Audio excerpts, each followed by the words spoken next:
S S P Hyderabad کی ضلع کے تمام افسران کے ساتھ تعارفی meeting. S S P Hyderabad doctor Farooq Ali نے ضلع حیدرآباد کے تمام افسران کے ساتھ پولیس ہیڈ کوارٹر میں تعارفی میٹنگ کی۔ S S P Hyderabad doctor Farooq کو میٹنگ سے قبل پولیس کے چاقو چوبند دستے نے سلامی پیش کی۔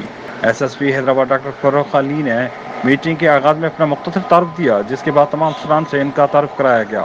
ایس ایس پی نے میٹنگ سے خطاب کرتے ہوئے کہا کہ میری حیدرآباد میں یہ پہلی تعیناتی ہے۔ سابق ایس ایس پی حیدرآباد امجد احمد شیخ کی قیادت میں آپ تمام نے حیدرآباد میں جرائم اور منشیات کے خلاف خاطر خواہ کارروائیاں کی ہیں، جس کے سبب حیدرآباد میں امن و امان کی صورتحال کافی بہتر ہے، اور میں امید کرتا ہوں کہ آئندہ بھی آپ تمام اسی محنت اور لگن کے ساتھ کرائم کے خلاف کارروائیوں کو یقین بنائیں گے۔